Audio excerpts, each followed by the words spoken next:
Olá, aluno do Eleve, tudo bem? Você que está participando é aluno do módulo 1 da nossa escola Eleve da Primeira Igreja Batista em Santa Teresa.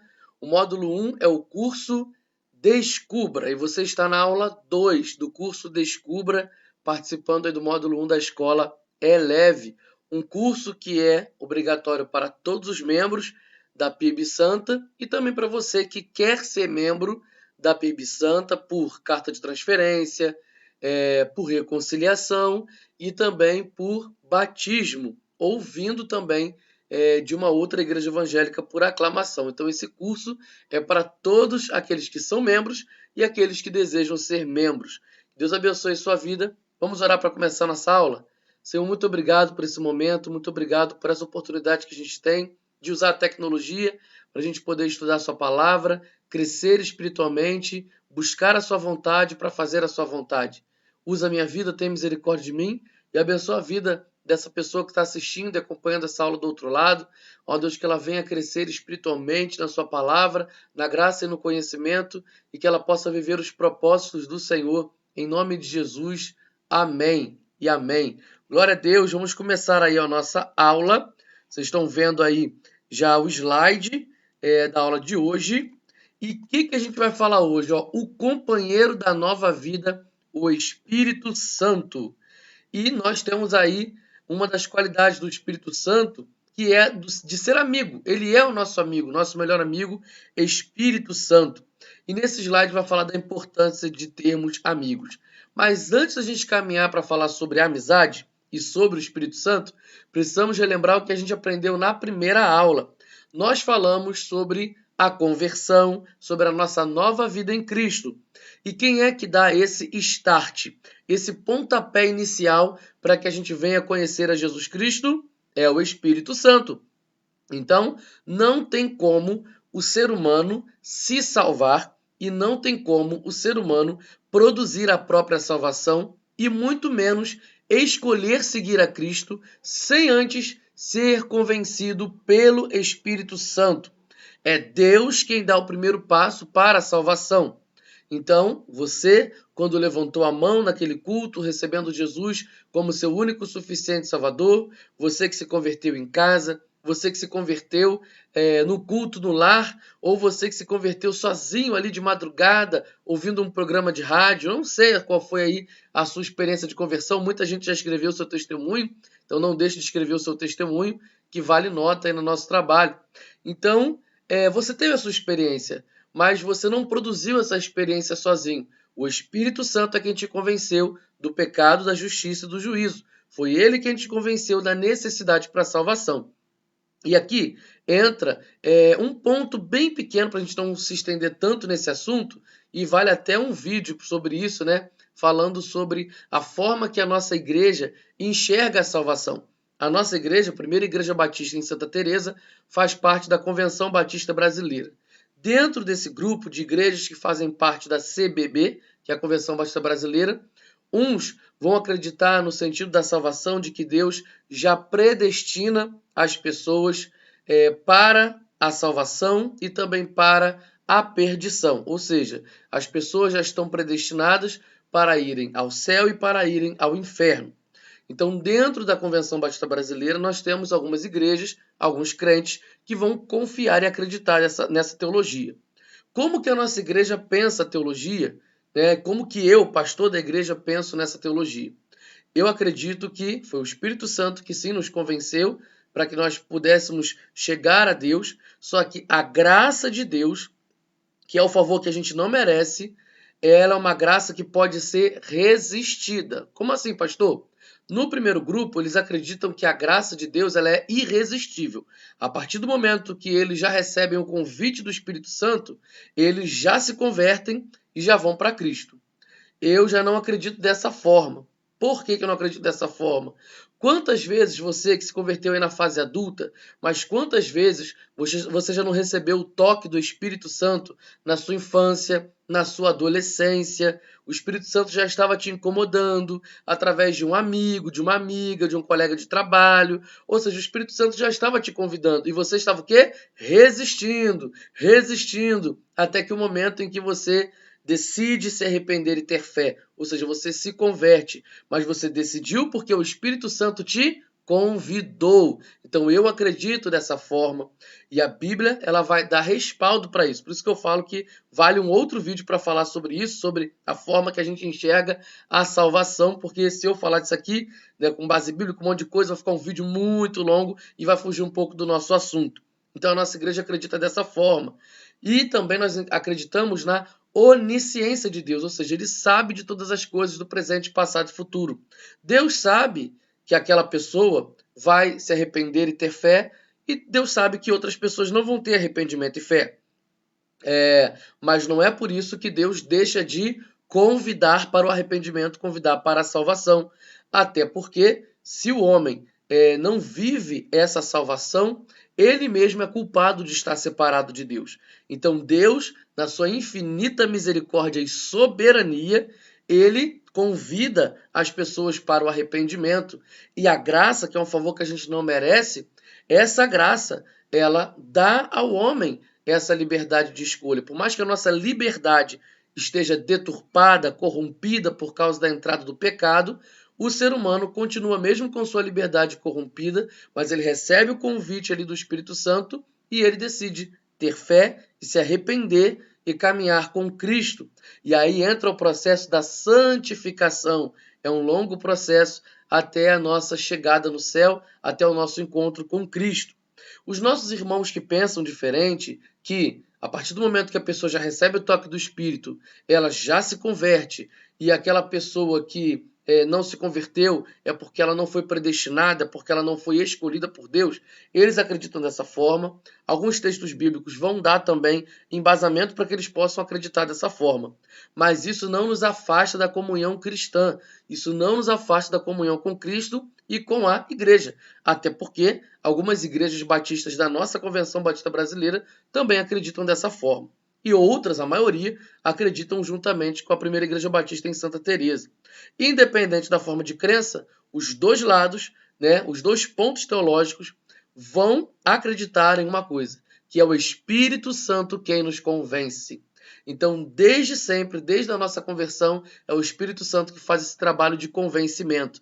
Vamos falar agora sobre essa questão de amizade, né, para a gente poder entrar no assunto da aula de hoje. E aí no nosso slide está assim, ó, ter amigos é uma das grandes necessidades do ser humano. Como é triste não ter amigos e como é satisfatório ter amigos. E talvez você vai perguntar ou vai falar assim, pastor, depende. Porque eu já me frustrei tanto. Sim, realmente, quando a gente confia em pessoas, tem amizades que continuam até hoje, tem amizades que acabam.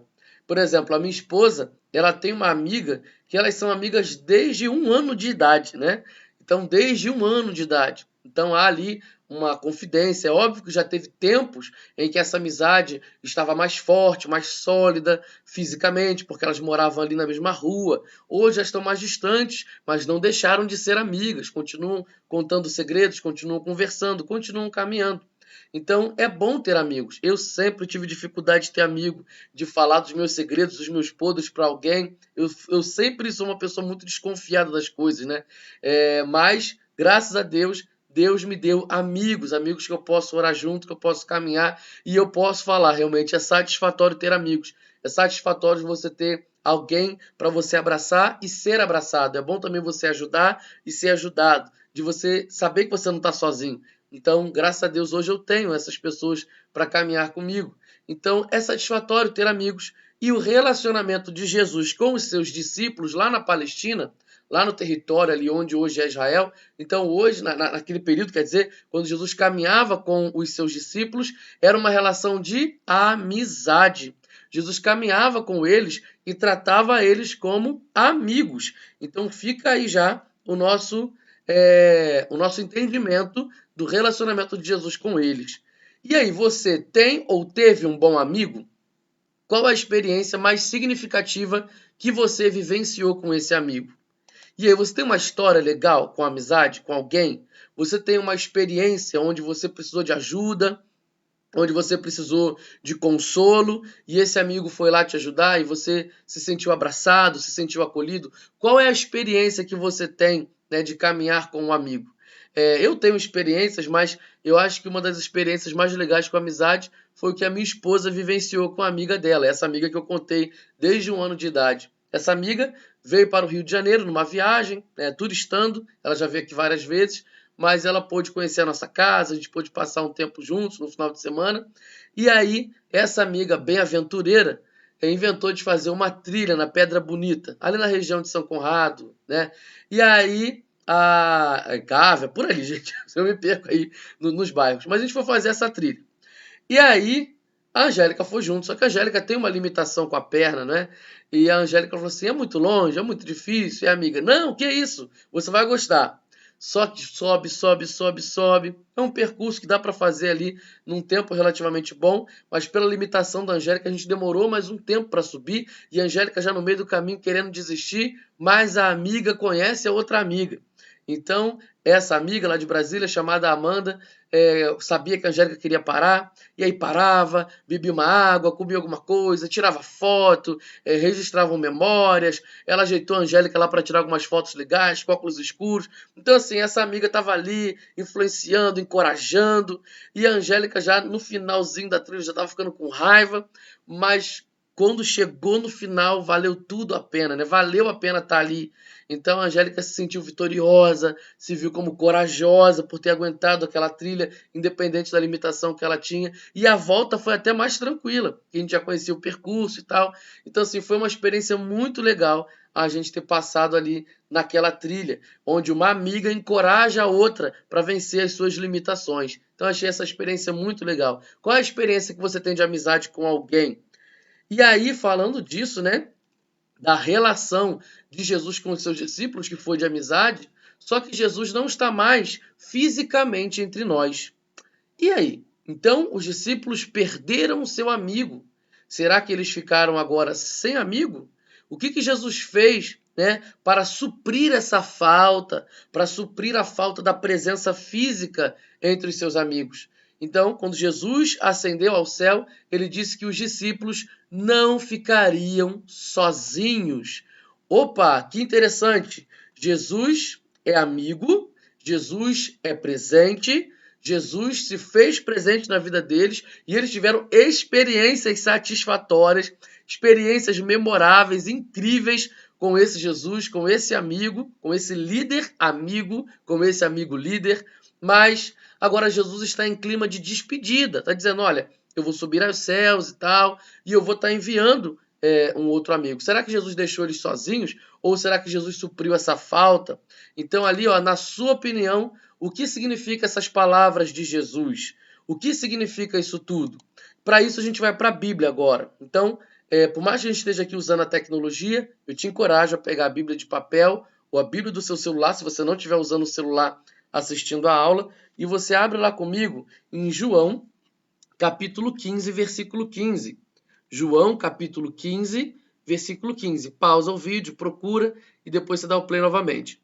João 15, 15 diz assim: já não chamo vocês de servos, porque o servo não sabe o que o seu senhor faz, mas tenho chamado vocês de amigos, porque tudo o que ouvi de meu Pai, eu lhes dei a conhecer.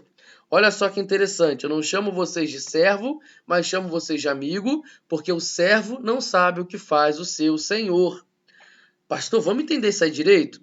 Porque em várias passagens, Jesus chama as pessoas de servo. Servo bom e fiel, servo infiel.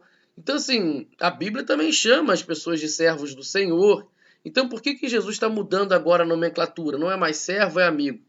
Vamos entender aqui o conceito de trabalho que Jesus está colocando aqui, trazendo a realidade do período onde ele vivia, naquela região, e ele está falando aqui: o servo sabe das suas funções que são liberadas pelo seu patrão, né? Pelo seu dono, pelo seu líder. Então o servo ele conhece suas funções, mas o servo não conhece muitas vezes o motivo, o propósito daquela função no coração do líder. Como que aquilo faz sentido para o coração do líder, para o coração do dono, para o coração do patrão. Então o servo, né, por receber um salário, uma remuneração pelo seu trabalho, ele só vai estar se preocupando realmente com suas funções. O chefe, ele não vai ficar ali compartilhando as suas intimidades com os seus empregados com os seus servos. Ele só vai ali dividir as suas funções por causa de um contrato de trabalho. É nesse sentido que Jesus está dizendo aqui, tá? Muitas vezes nós que fomos adotados por Deus, nós também somos filhos, né? Somos adotados por Deus e passamos a servir ao Senhor. Mas sabe qual é o nosso erro? A gente passa a tratar Deus apenas como um patrão e a gente passa a ter uma ideia errônea desse serviço, querendo um retorno, entre aspas, financeiro, um retorno de bênçãos, né, sobre esse serviço que a gente faz. E aí é que entra numa ponta que é muito ruim para algumas igrejas, né? Algumas pessoas que querem buscar o Senhor apenas por uma bênção, né, por ter algo. Então entra nesse conceito errado, porque passa a se ver como servo, então eu preciso do meu salário. Quando nós somos adotados por Deus para sermos filhos dele, nós nos tornamos servos dele, mas Deus não quer que a gente apenas seja servo, mas também seja amigo. Nós entramos nessa obra, nesse projeto eterno e sobrenatural, não apenas para trabalhar, mas também para conhecer a intimidade do Pai. Gente, isso é muito lindo. O Senhor nos convida para conhecer essa eternidade, esses mistérios. Em Salmos capítulo 25, versículo 14, vai dizer que Deus revela os seus segredos aos que o temem. Já pensou? Você está ali subindo numa trilha com Deus, servindo ao Senhor, e Ele, nesse momento em que vocês servem, em que você serve a Ele, e Ele está ali junto com você, porque Ele não te deixa só, e Ele compartilha com você os segredos dele. Olha, eu tenho um projeto para Santa Teresa, eu tenho um projeto para o Rio de Janeiro, eu tenho um projeto para a sua vida, eu tenho um projeto para a sua família, eu tenho um projeto para o seu trabalho, e eu quero contar com você, eu tenho pensado nisso, eu sonho com isso. Imagina você receber de Deus esses segredos, esses mistérios. Então Deus não quer que a gente seja aquela pessoa que vai acordar, servir num ministério, servir na igreja, servir alguém visitando alguém no hospital, trabalho. Não, Deus quer que a gente também tenha intimidade com Ele. Por isso que é importante ter o tempo a sós com Deus, o seu devocional, de você caminhar junto com o Senhor. Ele não quer que você seja apenas esse servo que só pensa no trabalho, que só pensa no resultado, que só pensa na recompensa, e depois até fala assim, eu não quero recompensa, mas é aquela pessoa que se torna escrava da sua função. Deus não quer que você seja escravo de função nenhuma, Deus quer que você seja amigo dele. Deus está te chamando nessa aula para ser amigo dele. E aí, você vai ser um bom amigo de Deus? Porque Deus é um bom amigo. E você é um bom amigo de Deus? Então vamos colocar isso aí para pensar. E aí, na sua opinião, o que significam essas palavras de Jesus quando ele se despede? Quando ele fala, né, que ele fala que é amigo, mas também ele fala que ele está indo para o Pai, que ele vai ascender. E aí, nas suas palavras, o que isso significa? Vamos continuar aqui a nossa aula, rapidinho. Opa, antes de passar, né, para um vídeo, eu gostaria de ler com vocês, só para a gente poder ainda estar nesse assunto, João 14, versículo 12. João 14, versículo 12. Procura aí, João 14, versículo 12. Diz assim: em verdade lhes digo que aquele que crê em mim fará também as obras que eu faço, e outras obras maiores fará, porque eu vou para junto do Pai. E tudo o que vocês pedirem em meu nome, isso farei, a fim de que o Pai seja glorificado no Filho. 14. Se me pedirem alguma coisa em meu nome, eu farei. Versículo 15. Se vocês me amam, guardarão os meus mandamentos. Eu pedirei ao Pai, e ele lhes dará outro Consolador, a fim de que esteja com vocês para sempre.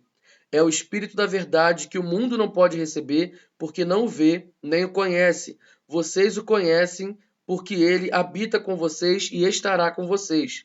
Não deixarei que fiquem órfãos.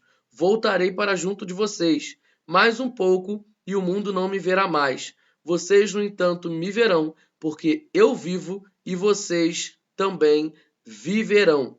Naquele dia vocês saberão que eu estou em meu Pai e que vocês estão em mim e que eu estou em vocês. Aquele que tem os meus mandamentos e os guarda, esse é o que me ama. E aquele que me ama será amado por meu Pai, e eu também o amarei e me manifestarei a ele. Só até aí.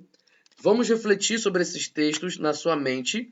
E eu vou agora passar um vídeo para a gente poder assistir juntos. Só um instantinho aqui que eu vou botar o vídeo no ponto, né? Para a gente poder trabalhar nesse período. Só um instante.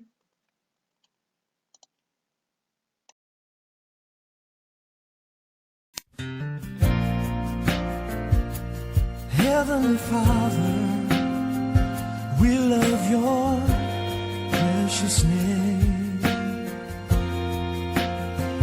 It stands to reason that a name is just a word. It can be easily forgotten as soon as it is heard. But one name was spoken before the world's first day, and it will be here when everything that is has passed away. Delivered from the lips of God to Mary's ears on angels' wings, Jesus,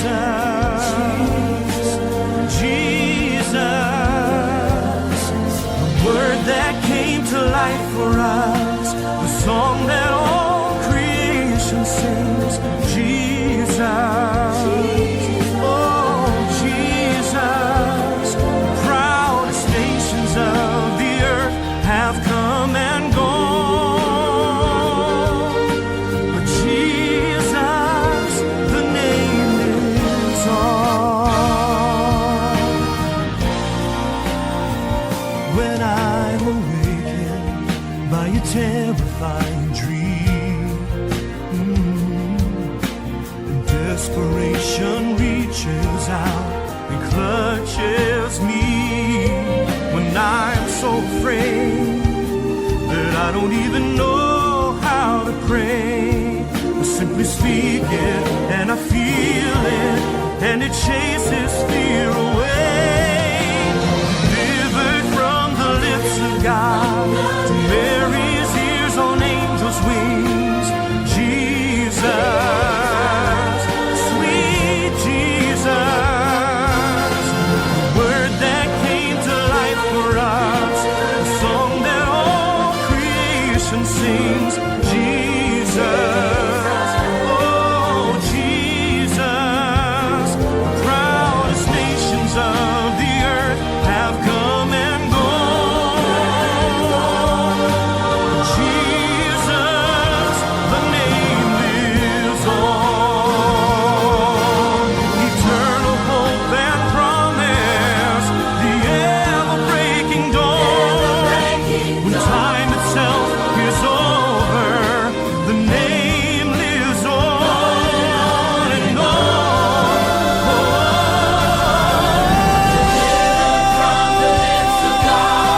To Mary's ears on angels' wings, Jesus,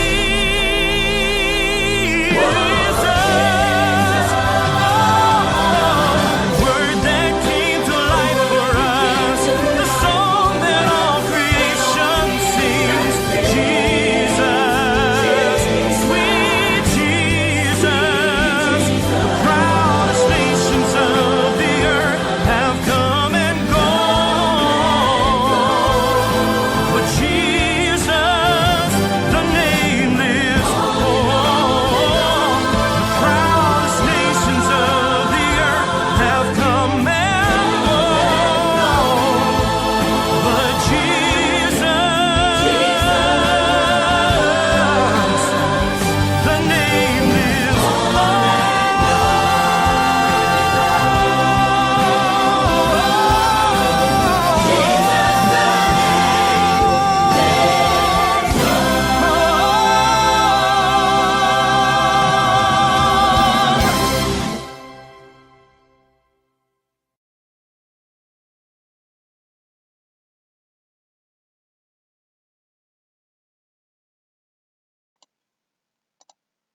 Muito legal, né, gente? Esse vídeo da primeira Igreja Batista de São José dos Campos. Hoje eles têm outro nome, Igreja da Cidade de São José dos Campos, mas continuam como Igreja Batista. É um vídeo maravilhoso que fala dessa presença do Deus Emanuel com a gente, que está sempre presente. No vídeo eles fazem ali a representação de Jesus Cristo em todos os momentos da vida da pessoa. E vocês perceberam que as pessoas elas não enxergam a presença física de Jesus ali, mas elas sentem essa presença. Então esse vídeo já é um indicativo do que a gente vai comentar aqui hoje sobre o Espírito Santo. Quando Jesus fala que ele está enviando outro Consolador, lá no Evangelho de João, capítulo 14, a gente leu aqui antes do vídeo. Então, quando ele fala, estou enviando um outro Consolador, o que seria esse outro Consolador? Esse outro significa algo semelhante, é outro da mesma essência. Então, não é outro diferente. Então, no grego, essa palavra no grego, ela vai falar de outro que seja semelhante a este em essência. Para a gente entender isso, nós precisamos falar da Trindade, que é o conceito teológico que nós, como igreja cristã, acreditamos. Deus Pai, Deus Filho, Deus Espírito Santo. Um Deus formado por três pessoas distintas. São pessoas com suas funções que formam um único Deus. Quando você está lá em Gênesis, por exemplo, nós temos ali, vamos formar o homem, a nossa imagem, a nossa semelhança, façamos o homem. Então nós temos ali na criação a presença da Trindade, o Pai, o Filho, o Espírito Santo. O Pai, o idealizador, criador, o Filho é a palavra que é gerada da boca do Pai e que vai criando tudo. E o Espírito Santo é aquele que vai dando vida e ânimo a tudo o que é criado. Nós temos ali a Ruá, o vento do Espírito, o fôlego de vida, que é liberado no ser humano. Outra representação que nós temos, João capítulo 1, no princípio era o verbo era Deus e o verbo estava com Deus. Então nós estamos falando ali também da presença da Trindade, os três caminhando juntos, né? No batismo nós temos essa representação, o Pai que fala, o Filho ali na representação humana, né, estando aqui na terra, e o Espírito Santo ali como pomba. A bênção apostólica que o apóstolo Paulo nos ensina, que a graça do nosso Senhor Jesus Cristo, o amor de Deus Pai e a comunhão do Santo Espírito esteja com todos. Nós também temos nas cartas de João, também falando sobre a Trindade. Os três são um. Então, Deus, quando você fala Deus, Deus, meu Deus, eis-me aqui de novo. Deus, sou eu de novo. Então você está dizendo para o Pai, para o Filho e para o Espírito Santo. Mas também você pode fazer orações para o Pai. Pai, eu te agradeço pela entrega do Filho. Pai, eu te agradeço pela adoção. Você pode fazer orações para o Filho. Jesus, obrigado pela sua entrega, pelo derramamento do seu sangue. Espírito Santo, obrigado por testificar com o meu espírito de que eu sou filho de Deus. Espírito Santo, obrigado por formar o caráter de Cristo em mim. Então você pode direcionar as suas orações para cada pessoa da Trindade. Elas juntas são Deus, formam Deus. Então eles têm a mesma essência divina, a mesma essência eterna. Eles estão desde a eternidade. E esse é um dos mistérios da nossa fé cristã. Os três são um. Então, nós temos na Bíblia, lá em Hebreus, não vou lembrar aqui agora o capítulo, mas é o capítulo 1. Nós temos o tempo do Antigo Testamento em que o Pai fala. Nós temos o tempo ali dos Evangelhos em que o Filho fala. É o tempo de Jesus Cristo agir, de manifestar, a manifestação do Filho. E depois que Jesus ele morre e ressuscita, ele fica aqui um tempo ainda com algumas pessoas, até que ele vai aos céus, lá em Atos capítulo 1. E aí ele fala da descida do Espírito Santo sobre toda a carne. Após a ascensão de Jesus aos céus, lá em Atos capítulo 1, nós estamos no tempo do Espírito Santo. Esse tempo do Espírito Santo já acabou? Não. O tempo do Espírito Santo é até a volta de Cristo. Então, o tempo do Espírito Santo é agora. E ele vai usar a igreja, olha eu misturando as palavras, vai usar a igreja com os seus dons espirituais, no poder do Espírito Santo, como está em Atos capítulo 1, versículo 8, para continuar o trabalho de Jesus.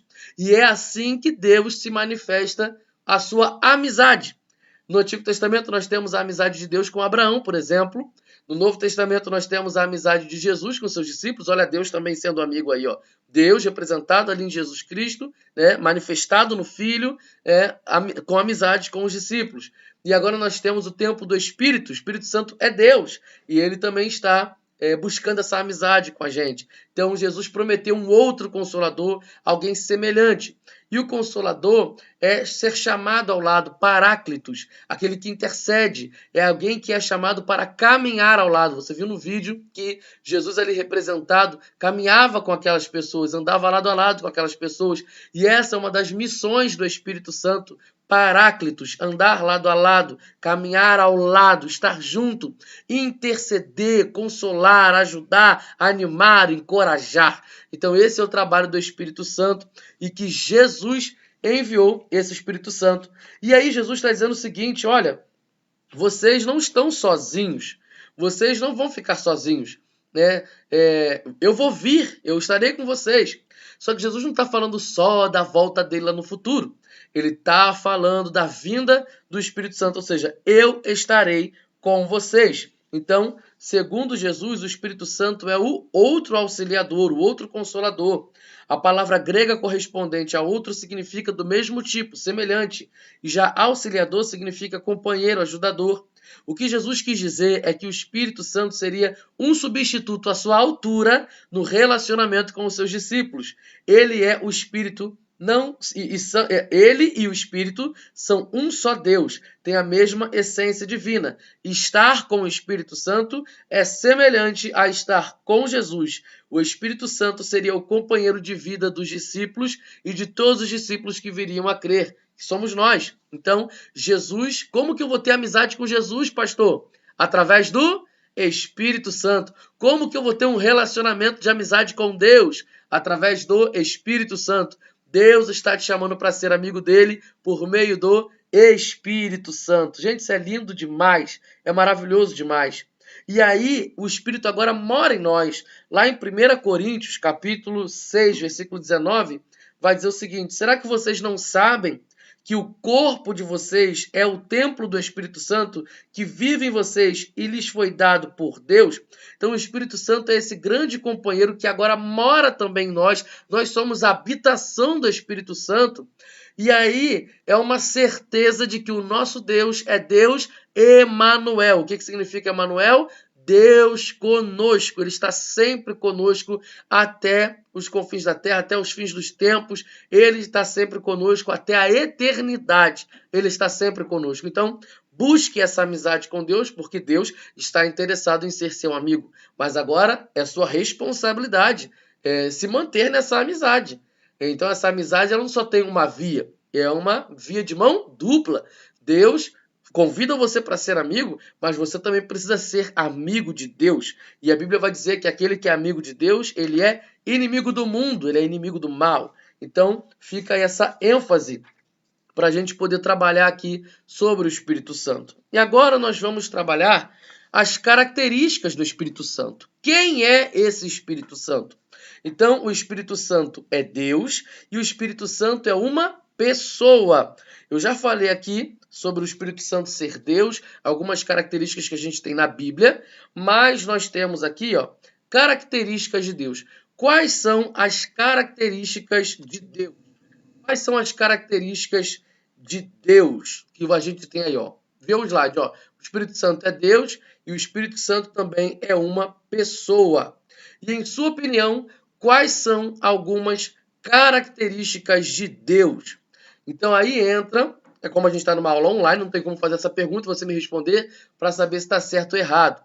Mas na aula presencial, por exemplo, muita gente falou bondade, justiça, paz, fiel. Estão falando de várias características de Deus.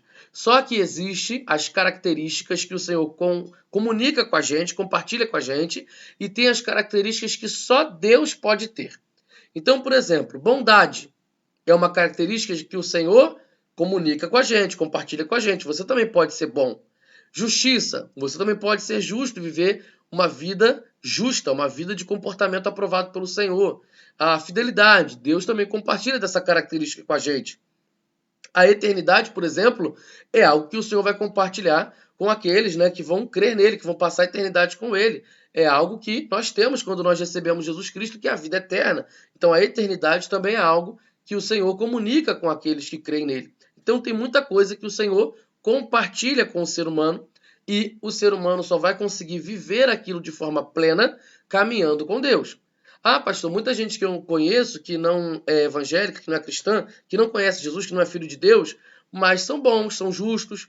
Só que, sem Deus, eu não consigo vivenciar esses hábitos e comportamentos de forma plena, porque eu não consigo ser bom o tempo todo. E mesmo que eu seja uma pessoa boa, por alguns comportamentos e hábitos que eu tenho, às vezes a minha motivação ela está distante do objetivo daquele comportamento. Ah, ela é uma pessoa boa, ela doa agasalho, ela faz isso, ela faz aquilo. Beleza, mas qual é a motivação de ser bom? É uma reputação? É para ganhar pontos com Deus? Porque isso não existe na fé cristã, tá, gente? Não existe esse negócio de ganhar ponto com Deus, não, tá?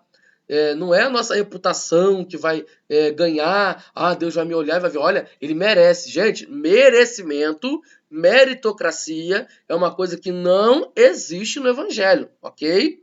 Agora, Deus é justo e a pessoa planta e colhe. Beleza, tá? Então isso vai acontecer. Agora, Deus não fica tendo filhos prediletos, não, tá? Isso não existe. Ah, aquela pessoa, Deus fala mais com ela. Não, Deus fala mais com ela porque ela procura mais a Deus. Porque no Evangelho está dizendo, aproximem-se de Deus e Ele se aproximará de vocês. Então, se você não está se aproximando de Deus, Ele não vai se aproximar. Então, aquela pessoa, ela está sabendo dos segredos de Deus, ela parece ser mais íntima de Deus porque ela busca essa intimidade. Então, é uma responsabilidade sua, tá? Mas ela também não tem esse mérito. Porque se ela está buscando o Senhor, é porque ela foi alcançada pela graça, um favor que ela não merece.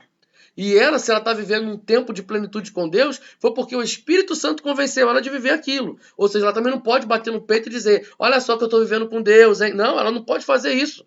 Porque ela só pode viver aquilo porque o Espírito Santo convenceu ela do pecado, da justiça e do juízo, e é o Espírito Santo que está formando o caráter de Cristo nela. Então, muito cuidado com essa questão de mérito dentro da nossa fé. Muito cuidado com isso, é uma linha muito tênue, tá? Então, tem características de Deus que Deus compartilha com a gente. Paz, fidelidade, justiça, bondade, um monte de coisa. Mas tem coisa que só Deus tem. Tem coisa que Deus não compartilha com o ser humano. E aqui são essas características. As principais características de Deus são iniciadas pelo prefixo oni, que significa todo. Deus é onipresente, onipotente e onisciente. Onipresente, ele está em todos os lugares. Onipotente, ele tem todo o poder. E onisciente, ele sabe de todas as coisas do presente, passado e futuro. Isso aqui, Deus não compartilha com a gente. Somente Deus tem essas características. Então, se só Deus tem essas características, o Espírito Santo tem essas características? Sim, o Espírito Santo é onipotente, ele tem todo o poder. Lucas capítulo 1, versículo 35. O Espírito Santo virá sobre você e o poder do Deus Altíssimo a envolverá com a sua sombra. O poder do Espírito Santo envolveu Maria e fez o milagre do nascimento de Jesus porque ela era virgem. O Espírito Santo é poder, Atos capítulo 1, versículo 8. Descerá sobre vocês o Espírito Santo, poder para a gente poder testemunhar, Atos 1, 8. Ou seja, o Espírito Santo ele tem poder, ele tem todo o poder. Então, o Espírito Santo é Deus. Se ele é onipotente, ele é Deus. É onipresente, tá? Salmo 139, versículo 7 ao 10. Aonde posso ir a fim de escapar do teu espírito? Para onde posso fugir de sua presença? Se eu subir ao céu, tu lá estás. Se eu descer ao mundo dos mortos, lá estás também. Se eu voar para o oriente ou for viver nos lugares mais distantes do ocidente, ainda ali a tua mão me guia. Ainda ali tu me ajudas. Então Deus está... Ele é onipresente, ele está presente em todos os lugares. Ele está aqui na minha casa, está aí na sua casa, na nossa igreja, no prédio, está no seu trabalho. E Deus, por ser onipresente, ele também pode estar presente em lugares onde a presença dele nem é bem-vinda. Que é isso, pastor? Sim, quando Deus tem o propósito de salvar a vida de alguém, não importa o lugar. Deus pode entrar numa boca de fumo, num prostíbulo, num baile funk, em templos de outras religiões. Deus é Deus e ele pode estar ali também para usar a vida de alguém, para salvar a vida de alguém, tá? Então Deus é onipresente. O Espírito Santo é onipresente. O Espírito Santo, ele se faz presente, estava lá na criação. O Espírito Santo que guiou Jesus no deserto para ser tentado pelo diabo, é o mesmo Espírito que guiou os discípulos, né, no propósito de espalhar o evangelho sobre toda a terra. Então o Espírito Santo é Deus, ele é onipresente. E nós também temos aqui onisciência. O Espírito Santo examina tudo, até mesmo os planos mais profundos e escondidos de Deus quanto ao ser humano. Somente o Espírito que está nele é que conhece tudo a respeito dele. E quanto a Deus, somente o seu próprio Espírito conhece tudo a respeito dele. Não foi o Espírito desse mundo que nós recebemos, mas o Espírito mandado por Deus para que possamos entender tudo o que Deus nos tem dado.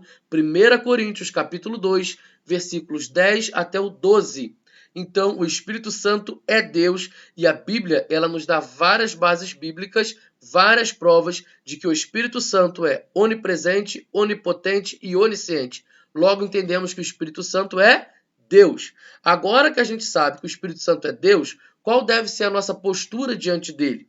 Como é o seu relacionamento com Deus? Muita gente esquece do Espírito Santo, né? Muita gente esquece que o Espírito Santo é Deus.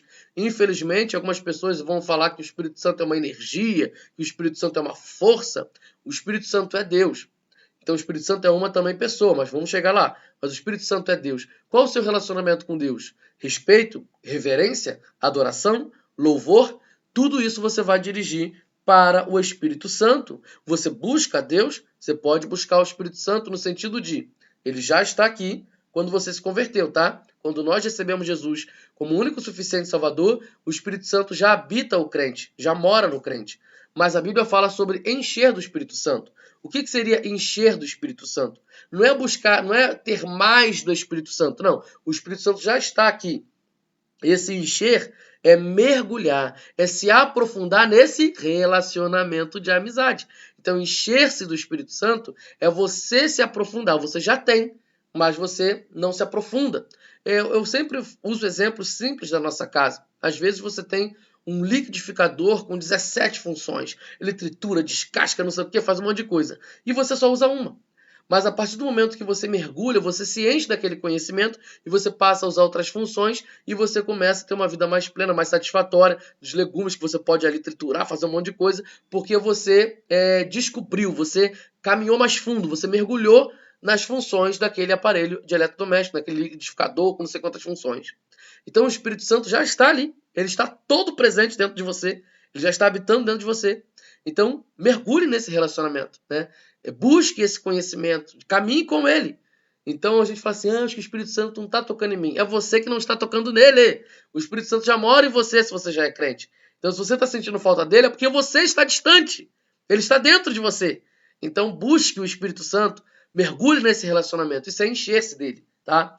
E o Espírito Santo, gente, ele também é o quê? Ele é uma pessoa. O Espírito Santo é Deus, então nós devemos nos portar com ele da mesma forma como nos portamos com Deus. E o Espírito Santo é uma pessoa. E em sua opinião, quais são algumas características de uma pessoa? O que faz de um ser vivo uma pessoa? E aí? O que você acha disso? O que é ser uma pessoa, né? A pessoa ela tem a capacidade de amar e de odiar. Não é assim? E o que é amar? Amar não é um sentimento. Amar é uma entrega. Amar é sacrifício. Amar é uma decisão. Amar é uma ação. Então vamos falar aqui de língua portuguesa. Amar é verbo, é ação, é atitude. Então nós temos aqui, ó, capacidade de amar. Então o Espírito Santo também tem capacidade de amar. Romanos capítulo 15, versículo 30. Eu peço, irmãos, pelo nosso Senhor Jesus Cristo e pelo amor que o Espírito Santo dá, que me ajudem orando com fervor por mim. O Espírito Santo ama, ele tem capacidade de amar. Então, ele também, amor e a questão do ódio, ou seja, de rejeitar algumas coisas. O Espírito Santo também rejeita algumas coisas, tá, gente? Nós temos ali o caso de Ananias e Safira, que mentiram ao Espírito Santo, e aí a gente já vai, né, para essa questão também. Ele rejeitou aquela atitude, porque eles mentiram ao Espírito Santo. Tem como você mentir a uma força? Tem como você mentir para uma energia? Não. Você mente a uma pessoa. Então, Ananias e Safira mentiram ao Espírito Santo, eles mentiram contra o próprio Deus. Porque eles disseram que iam vender uma propriedade e iam colocar aquele valor para a obra de Deus. Mas eles ficaram com parte daquele valor para eles de forma pessoal, sendo que eles tinham falado para o Espírito Santo outra coisa. Então, o Espírito Santo que recolheu aquele casal. Então, muita gente fala, o Espírito Santo é bonzinho, o Espírito Santo é legal. O Espírito Santo é Deus. O Espírito Santo é Deus. Ele ama, mas também rejeita coisas. Então, o que o Espírito Santo está rejeitando? Ele é uma pessoa, hein? Ele tem capacidade de amar. Ele também tem capacidade de rejeitar aquilo que ele não ama. Ok? Então, muito cuidado na nossa relação. O Espírito Santo é uma pessoa. Ananias e Safira mentiram para Deus, eles mentiram para o Espírito Santo. Isso aí está na sua palavra, na palavra de Deus, tá? Eu vou pegar aqui a base bíblica para não ficar aquele negócio lá, entendeu? Cadê a base bíblica para isso, etc. A gente vai abrir lá para a gente poder trabalhar com isso. Atos capítulo 5. Atos capítulo 5, versículo 1 até o 11. Atos capítulo 5, do 1 ao 11. Entretanto, certo homem chamado Ananias, com sua mulher Safira, vendeu uma propriedade, mas reteve uma parte do dinheiro. E Safira estava ciente disso. Levando o restante, depositou-o aos pés dos apóstolos. Então Pedro disse, Ananias, por que você permitiu que Satanás enchesse o seu coração para que você mentisse ao Espírito Santo, retendo parte do valor do campo?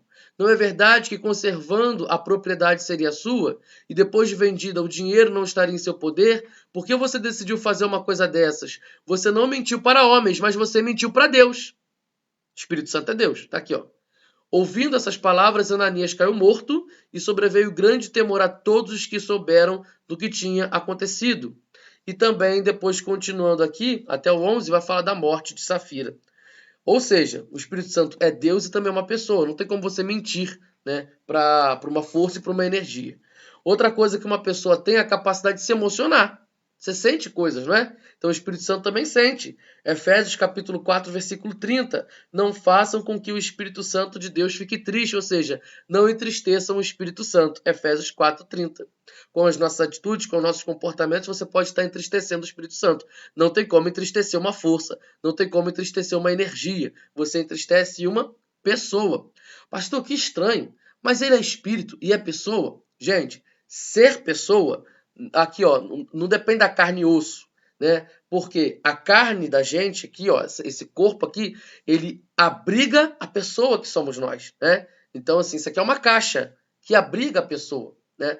Quando essa pessoa vai embora, essa caixa não guarda mais ninguém. Ela tem um prazo de validade, ela vai ali se desfalecendo, né? Vai perdendo ali até voltar a ser pó. Isso aqui é uma casca, tá? Uma caixa que vai guardando a gente aqui.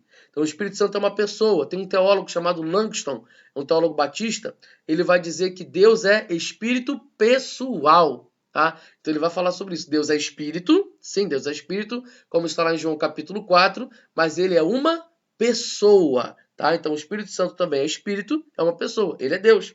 1 Coríntios capítulo 12, versículo 11, vai dizer também que a pessoa ela tem a capacidade de desejar.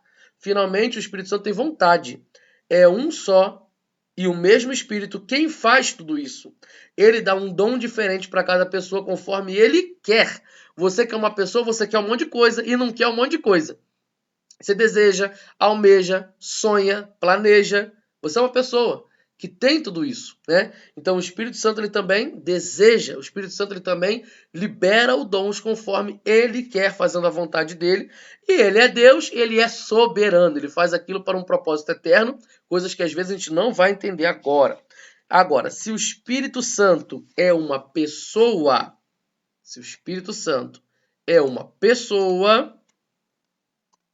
qual é a sua relação com ele? Qual deve ser a nossa postura diante dele? Qual é a sua postura diante do Espírito Santo? Então, pensa aí sobre isso, tá? Se o Espírito Santo é uma pessoa, qual deve ser nossa postura diante dele? Né? Como que você trata os seus amigos e famílias, né? As pessoas que estão do seu lado? Então, devemos nos portar com ele da mesma forma como nos portamos com as pessoas, ok? Então, é o nosso tratar do Espírito Santo. E para a gente finalizar a nossa aula, qual é o papel do Espírito Santo na vida cristã? Vamos conhecer o que o Espírito Santo faz. Vamos ler juntos aí, ó. Você está aí com o texto. Leia aí na sua casa em voz alta para você absorver. Mas eu lhes afirmo que é para o bem de vocês que eu vou. Se eu não for, o conselheiro não virá para vocês. Mas se eu for, eu o enviarei. Quando ele vier, convencerá o mundo do pecado, da justiça e do juízo. Do pecado porque os homens não creem em mim, da justiça porque vou para o Pai e vocês não me verão mais, e do juízo porque o príncipe desse mundo já está condenado. Tá? Então, o Espírito Santo, ele trabalha na nossa salvação. E o Espírito Santo aqui, ó, ele também trabalha na nossa contínua transformação. Então ele trabalha na nossa conversão, ele trabalha na nossa contínua transformação de vida. Olha o que está escrito aí, mas o fruto do Espírito é amor, alegria, paz, paciência, amabilidade, bondade, fidelidade, mansidão e domínio próprio. Contra essas coisas não há lei. Então o Espírito Santo trabalha na nossa conversão e também na nossa contínua transformação. Além disso, o Espírito Santo trabalha na nossa missão como cristãos, ao compartilhar a nossa fé. Ele nos capacita, mas receberão poder quando o Espírito Santo descer sobre vocês e serão minhas testemunhas em Jerusalém, em toda a Judéia e Samaria e até os confins da terra. Atos capítulo 1, versículo 8. Olha só que interessante. O Deus que tem todo o poder, ele compartilha o poder dele com a gente, mas ele não compartilha todo o poder. Porque nós não temos o poder de nos salvar. Olha aí. Nós não temos o poder de ressuscitar uma pessoa. É o poder de Deus que faz isso. Então Deus nos usa, nos capacita e libera, né, desse poder para a gente testemunhar da nossa fé. Mas nós não temos todo o poder. Por isso nós não podemos ser Deus, né? A gente não pode se salvar. A gente não tem esse poder de produzir salvação. Então o nosso poder é incompleto. Mas Deus compartilha com a gente como capacitação espiritual para a gente poder evangelizar, para a gente poder testemunhar. Então desenvolva esse relacionamento com o Espírito Santo. Quando Deus trabalha na nossa transformação, na nossa conversão, ele faz, a Bíblia chama isso de regeneração, tá? Então, por exemplo, o Espírito Santo me convenceu que eu estou errado, o Espírito Santo me convenceu, me convidou, foi mexendo, trabalhando no meu coração, eu atendi o convite do Espírito Santo com arrependimento e fé, que a gente aprendeu na aula passada, e agora eu caminho com Deus. O que o Espírito Santo produz na cabeça desse novo crente? A regeneração, ou seja, mudar a sua forma de pensar sobre as coisas.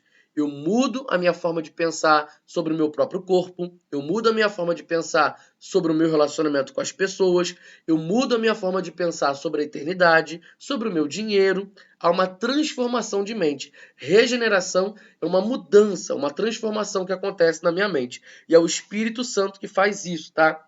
E ele nos convence disso.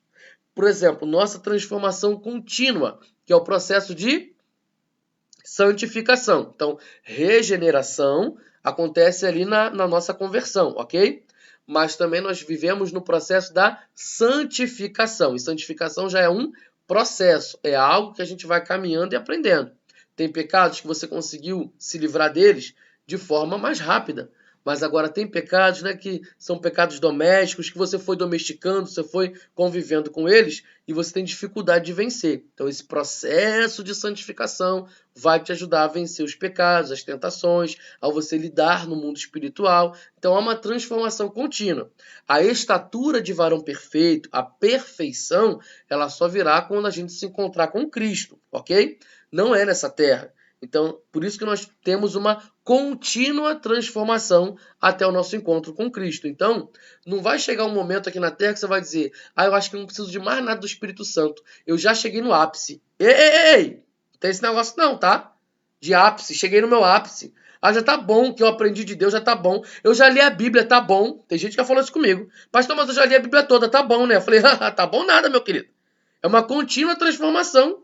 Porque conforme você vai lendo a Bíblia, você vai tendo maturidade, você vai aumentando o seu entendimento espiritual sobre as coisas, então você vai melhorando a sua cognição espiritual também, para que você possa continuar sendo transformado. E esse é o propósito da Bíblia, nos ensinar, nos corrigir, para que a gente seja capacitado para toda boa obra.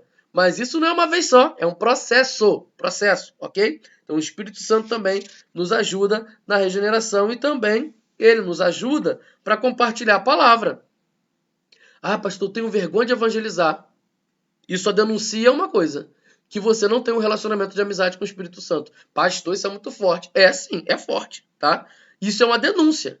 Se você tem vergonha de evangelizar, se você não gosta de evangelizar, se você não gosta de compartilhar da sua fé com as pessoas, se você é um crente que não sabe falar da sua fé, da razão da sua esperança, isso só denuncia que você não é amigo do Espírito Santo. Que você não tem um relacionamento com o Espírito Santo.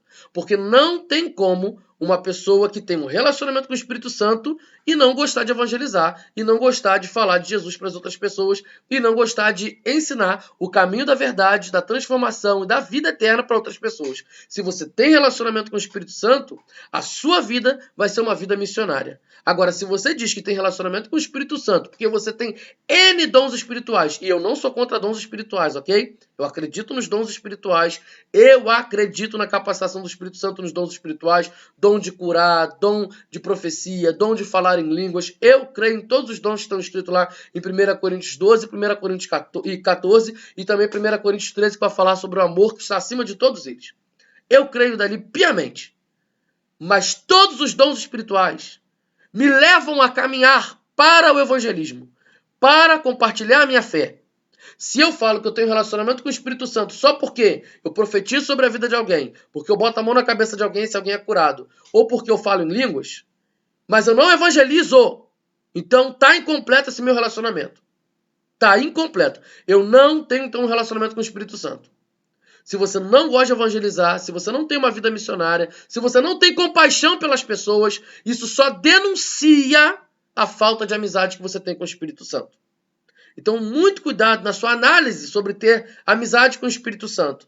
Ah, ele me deu o conhecimento da palavra. Eu tenho o dom do ensino. Ah, eu vou ensinar na igreja. Mas se você não evangeliza, querido, então você está faltando com relacionamento com o Espírito Santo aí. Porque o Espírito Santo te deu esse poder, essa autoridade para você testemunhar da sua fé. Você precisa de compaixão de pessoas. Ah, eu não gosto de gente. Meu querido, tá esquisito o negócio, tá esquisito o negócio. Atos 1:8. Ele te deu poder para ser testemunha dele. Tá, ok? Então, melhore o seu relacionamento com Deus. Quando você sentir que você está odiando mais as pessoas, que você está sendo mais preconceituoso com as pessoas, no sentido de rejeitá-las, de odiá-las, de não querer falar com elas, de não querer ser luz em meio às trevas, ou seja, no meio dessas pessoas. Quando você começa a ser ríspido demais com as pessoas, quando você começa a se esconder na sua máscara religiosa, eu já sou crente, eu já sei da verdade, eu sei do meu caminho, e você começa a ser egoísta nesse sentido de não compartilhar da sua fé, eu falo isso com carinho como pastor. Começa a desconfiar do seu relacionamento com Deus, tá? E a culpa não é de Deus. Então, se tem algum problema no meu relacionamento com Deus, no seu relacionamento com Deus, essa culpa não é de Deus, essa culpa é nossa. Então, começa a avaliar como anda o seu tempo a sós com Deus, o que você anda dizendo nas suas orações, o que você anda refletindo, como está a sua leitura da palavra, porque a palavra transforma. Lâmpada para os meus pés é a tua palavra, luz para o meu caminho, ou seja, ela ilumina, ela me faz entender os planos de Deus para eu viver eles. Então, assim, começa a desconfiar sobre isso, tá ok? Começa a desconfiar e vai buscar na palavra, na oração, no seu tempo a sós com Deus, na sua amizade com o Espírito Santo, para que você possa voltar ao primeiro amor, para que você possa voltar com a compaixão, com a misericórdia, essa mesma compaixão que te alcançou. E o Espírito Santo, ele é tudo que você precisa na sua vida. Não faça do seu corpo uma prisão para ele. Pastor, isso é muito forte. Nós temos o Espírito Santo e não usamos as funções que ele libera sobre nós. Isso é fazer do nosso corpo, em vez de um templo do Espírito Santo, é o presídio do Espírito Santo. Ele não tem liberdade para agir. Pastor, mas se ele é Deus, ele tem liberdade para agir. Meu querido, Deus nos deu liberdade. Liberdade. E a Bíblia fala que a responsabilidade de se encher com o Espírito Santo, como está lá em Efésios capítulo 5, é nossa. Essa é a nossa responsabilidade. É a sua missão, é a sua responsabilidade no seu relacionamento com Deus. O Espírito Santo já está ali. Mas se eu não me encho do Espírito Santo, então eu estou fazendo da minha vida, que tem que ser templo do Espírito Santo, para ser prisão do Espírito Santo. Ou seja, ele não tem liberdade para agir porque você não dá essa liberdade para ele. Quantas vezes o Espírito Santo já mandou você falar uma coisa para alguém e você não falou? Quantas vezes o Espírito Santo já tocou no seu coração para ser usado para a vida de alguém e você resistiu a esse convite? Quantas vezes o Espírito Santo já tocou o seu coração para você parar com o comportamento e até agora você não parou? Você não está dando liberdade para o Espírito Santo agir. E o Espírito Santo quer te usar. O Espírito Santo quer ser seu amigo. Deixa o Espírito Santo ter essa liberdade para agir em você e com você. Encha-se desse Espírito. Ele já está ali. Então se abra para esse relacionamento. Seja amigo de Deus. Em nome de Jesus. Eu quero orar por você. Senhor, em nome de Jesus, toca a vida desse aluno que está do outro lado. Que o teu Espírito Santo tenha liberdade e que esse aluno, que essa aluna, possa dar essa liberdade, esse acesso ao Espírito Santo. Que esse aluno, que essa aluna, possa se encher do Espírito Santo, tendo compaixão das pessoas, vivendo os planos de Deus nessa terra. Em nome de Jesus, Senhor, em nome de Jesus. Oh Deus, que a nossa igreja, que a primeira igreja batista em Santa Teresa, seja formada por pessoas cheias do Espírito Santo. Em nome de Jesus, Senhor, toca nesses corações, vai quebrando toda a resistência e que essas pessoas se abram para um novo tempo, para um mover da ação do Espírito Santo. Oh Deus, em nome de Jesus, que a nossa igreja te dê liberdade, que esse aluno, que essa aluna te dê liberdade, Senhor, e ele seja livre nos dons espirituais, capacitado para toda boa obra, e que esse aluno, que essa aluna seja usado e aprovado pelo Senhor para compartilhar da fé. Em nome de Jesus, amém e amém. Deus te abençoe. Temos as atividades do Google Forms para você fazer e não esqueça do seu testemunho para você escrever e enviar também no Google Forms. Deus te abençoe. Tchau, tchau.